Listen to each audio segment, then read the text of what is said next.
Ladies and gentlemen, I believe you have watched my previous video where I talk about the illusion of success.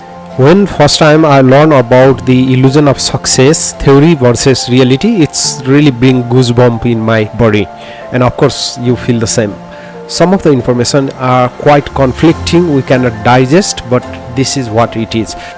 When watching this kind of video, we feel like, well, we don't have any control over future, or we feel less.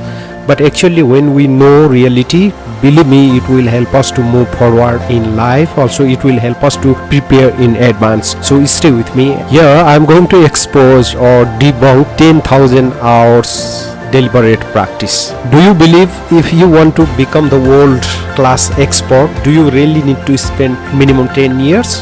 Of course, many cases not. If you put in 10,000 hours into a skill, then you become a master of it. However, over the years, even though this concept has become really popular, many studies have actually debunked this. In a recent study in 2016 combined all these studies and looked at this original study to analyze it and see if it was accurate. And it's turned out that it wasn't really.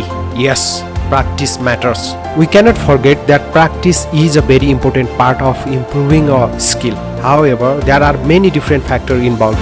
Things like genetics, your path,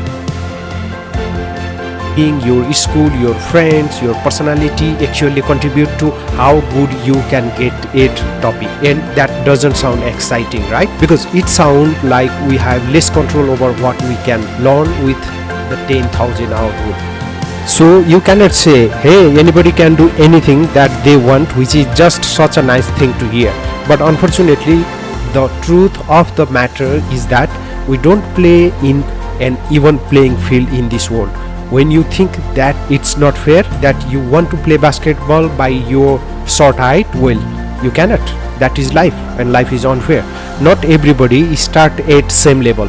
When you think it's unfair that somebody with wealthy parents can go to a really nice school, for example Harvard University, well, that is not fair, but that is life. Everyone has advantage and disadvantage, and it is unrealistic for us to think that everyone is starting at the same place. It simply means you have to focus on efficient learning, and efficient learning is all about learning smart instead of just banging our head, working as hard as we can and adjusting ourselves in the process, and at the end getting nothing. Whenever we are talking about 10,000 hours learning, actually it's all about efficient learning and working as your own advantage.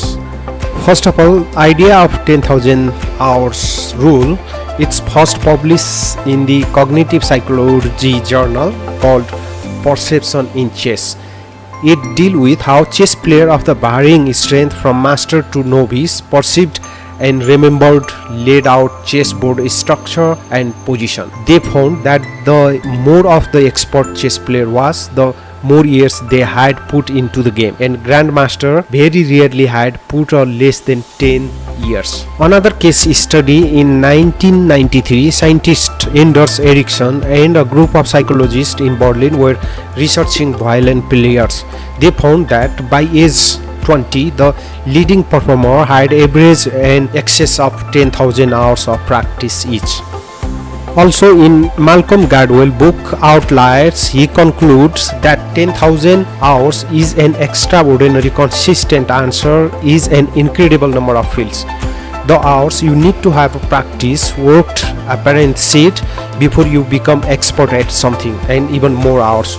If you want to become a master in the field, while this certainly does not discount innate ability, the key takeaway is that innate skill is only a small part of it. The rest of it is sheer effort. Natural ability requires a huge investment of time and effort in order to be expressed or to manifest itself fully. Another interesting thing about the 10,000 hour rule is that 10,000 hours is huge amount of time. It is impossible to reach that number by yourself without any support. You have to have parents who encourage and support you. You have to be from of reasonably good socio-economic background, because your parents are struggling to make ends meet, or if you have to hold down a part-time job to help pay, there won't be much time or energy left in the day to practice enough. In this case, I can give example of the Bill Gates, who had some extent luck, opportunity and perseverance certainly contribute big time to his success. And also another is Beatles. They also finished their 10,000 hours work. So when we talk about 10,000 hours work, in this case, if you have the aptitude and passion for something you want to excel in, you need to put in the effort as well, a huge amount of it, in order to become the real expert, and even more if you want to become a master. Becoming an expert or master at something requires a lot of focused hard work and effort, and it's true for the field like chess, sports medicine and law, where a consistent technically good performance can launch you from amateur to expert. But in field where the technologies or method keep changing, you would need to be versatile and resilient as well. Apart from putting in the huge effort, rapidly changing field may need you to reinvent and relearn things and learn new technique, and some field may even require a lot of more than 10,000 hours. In general, the evidence is clear on the fact that Thomas Alva Edison, this quote explained it better. Thank you very much.